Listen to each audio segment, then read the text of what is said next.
Ya, nah sekarang bagaimana cara tadi ya, ini yang jadi satu isu yang tadi sudah kita mulai diskusikan ya.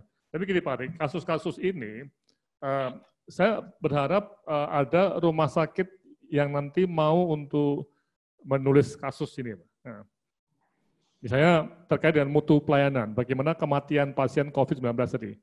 Nah, nanti mungkin Pak Hans bisa memberikan semacam gambaran ya mengenai bagaimana aplikasi meta leadership ini ya.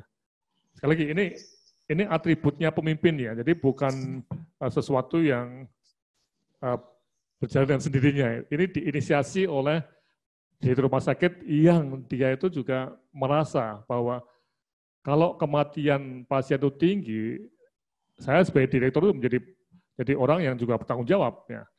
Nah, sehingga harus melihat ada semacam analisisnya ya, persifnya bagaimana, orientasinya bagaimana, dan prediksinya sebelum ada semacam actionnya. Ini kasus pertama. Ya. Tadi juga mulai dibahas juga ya. Dan kasus kedua, nah ini tadi sudah juga mulai dibahas oleh Pak Hans ya, yaitu penularan pasien non-COVID. Ya, nih. Ini sama, bagaimana persif, orientasi, dan prediksinya.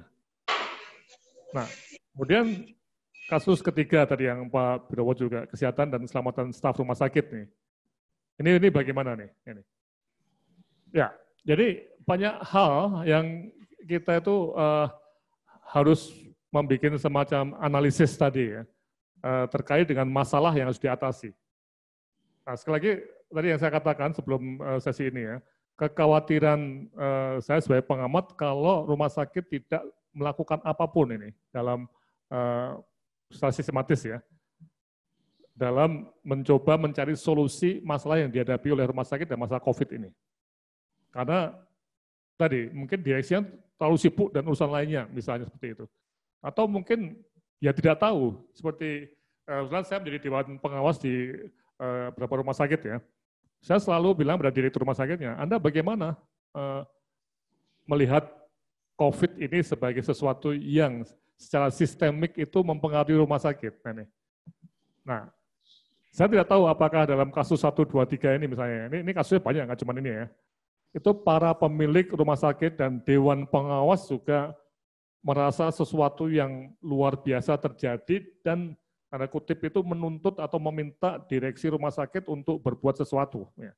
Dan semuanya tercatat dalam ya rapat-rapat dan mungkin nanti akan berujung pada perubahan rencana bisnis anggaran tahun 2020. Jadi rupiah itu jelas mungkin berubah, yang pendapatan diproyeksikan sebulan 10 miliar mungkin turun jadi 8 miliar, ya bisa terjadi seperti itu. Ya. Kemudian apakah rencana strategik bisnis juga berubah? Nah, ini akan jadi pertanyaan-pertanyaan akhir yang akan sampai pada suatu pertanyaan menarik, apakah kita perlu membentuk tim untuk perubahan rencana anggaran 2020 dan lensa yang ada, yang hari Rabu dan Jumatnya akan kita bahas. Ya. Jadi itu Pak Andre ya, kita mungkin tidak bisa pada waktu juga ya, tinggal 6 menit, tapi intinya ketika kita bicara mengenai aplikasi tadi ya, cara berpikir tadi, itu rumah sakit dalam waktu berapa bulan ini ya, itu harus kelihatan semacam buktinya bahwa ya ini terjadi suatu proses yang mencoba untuk menganalisis dan melakukan action tadi untuk perbaikan. Ya. Nah ini yang saya lontar aja pada para peserta diskusi dan mungkin Pak Hans untuk komentar mengenai jangan sampai kita dianggap sebagai direksi rumah sakit yang doing nothing selama masa krisis ini, tapi sebagai seperti saya juga kepala departemen di FKKMK selama 3 bulan ini saya juga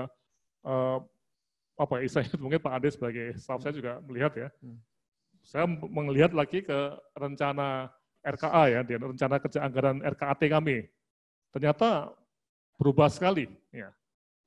Dan rencana bisnis kita juga mungkin berubah. Nah, ini harus kita lakukan suatu perubahan dengan cara yang sistematis dan terukur, tidak tanda kutip tadi ya gusa-grusu atau apa ya, tapi pakai analisis yang tajam. Nah, apakah ini bisa dilakukan tidak oleh rumah sakit?